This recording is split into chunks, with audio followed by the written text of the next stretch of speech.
Bismillahirrahmanirrahim.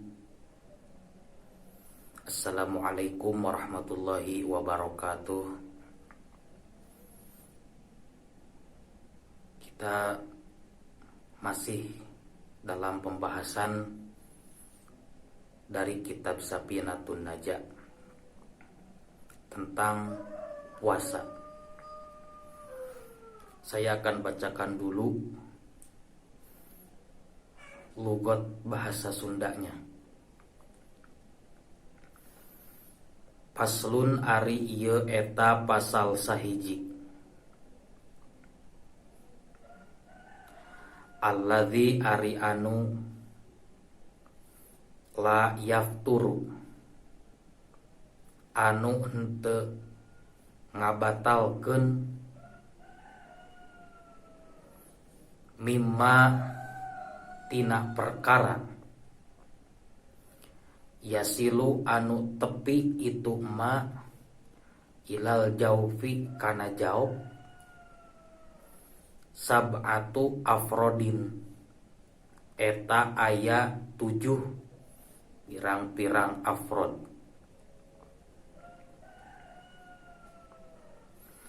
Ma tegesna kahijina perkara yasilu anu tepi itu ma ilal jaupi kana jaub binisyanin kusabab poho au jahlin atawa kaduana kusabab bodoh au ikrohin atawa katiluna kusabab dipaksa.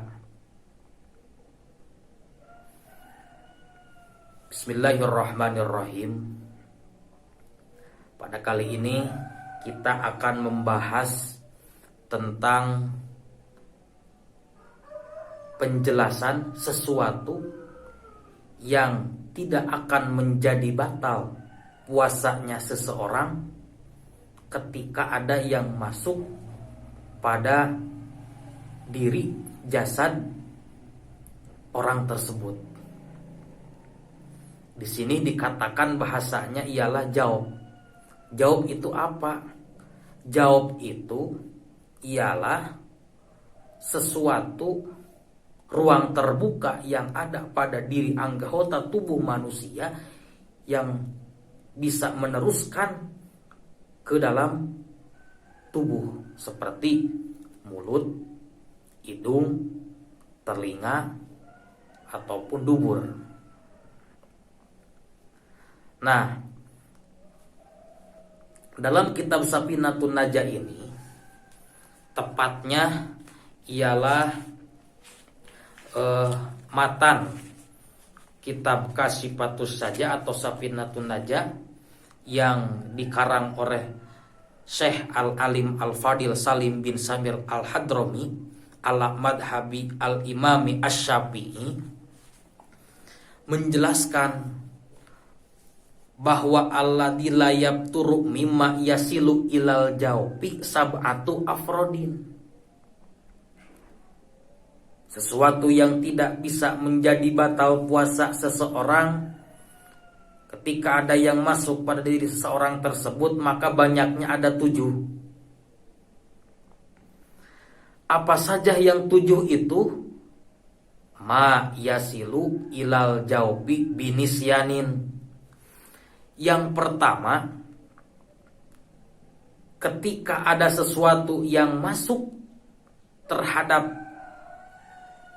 jaub seseorang, baik melewati mulut, melewati hidung, melewati telinga, ataupun melewati dubur, akan tetapi masuknya sesuatu itu dikarenakan binisyanin, karena dalam keadaan lupa, khilaf, maka itu tidak menjadi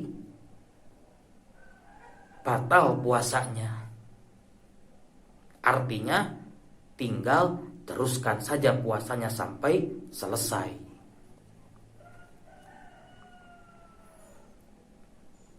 Au jahlin, atau yang keduanya, ada sesuatu yang masuk tersebut dikarenakan memang orang tersebut itu tidak tahu bahwa itu dapat membatalkan terhadap puasa.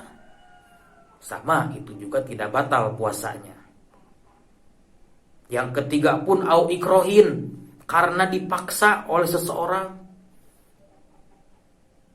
dipaksa untuk makan, bahkan sampai dia itu tidak bisa berbuat sesuatu, melarikan diri pun tidak bisa karena dipaksa, bahkan terancam akan dibunuh kalau tidak mau. Ya, kalau keadaan yang seperti itu, maka puasanya menjadi batal. Ya, contoh kecilnya kita contohkan saja. Ketika kita sedang puasa lalu kita lupa, ternyata pas siang hari bangun tidur, sudah kebiasaan sebelum datangnya bulan Ramadan ataupun ketika tidak puasa, ketika bangun tidur kita selalu minum. Nah, keadaan itu pas waktunya ketika sedang puasa, lalu dia bangun tidur dan langsung minum. Ketika sudah beres minum, lupa, astagfirullah, ternyata ini kok sedang puasa. Nah, puasanya tidak batal karena lupa.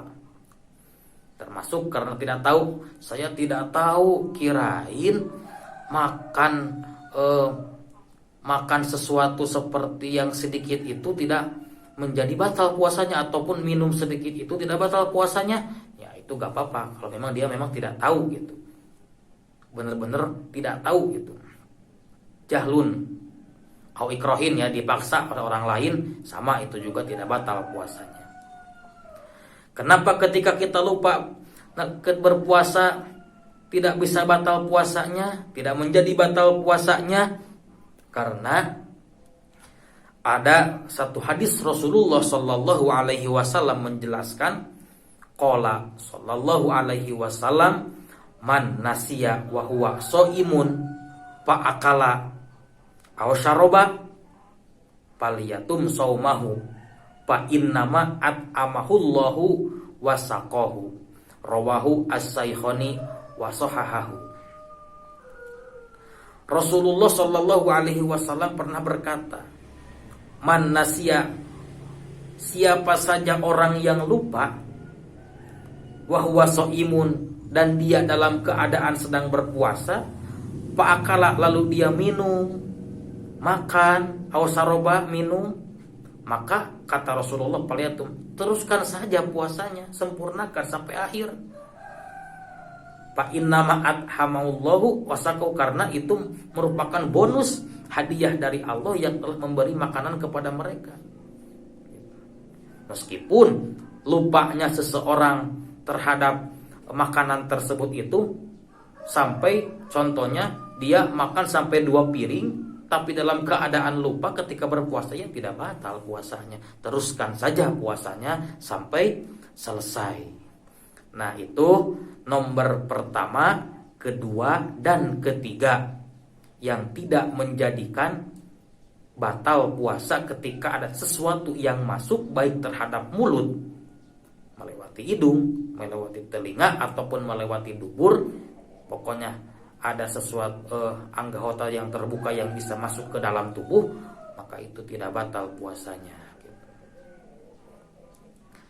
Itulah baru 3 yang bisa saya jelaskan.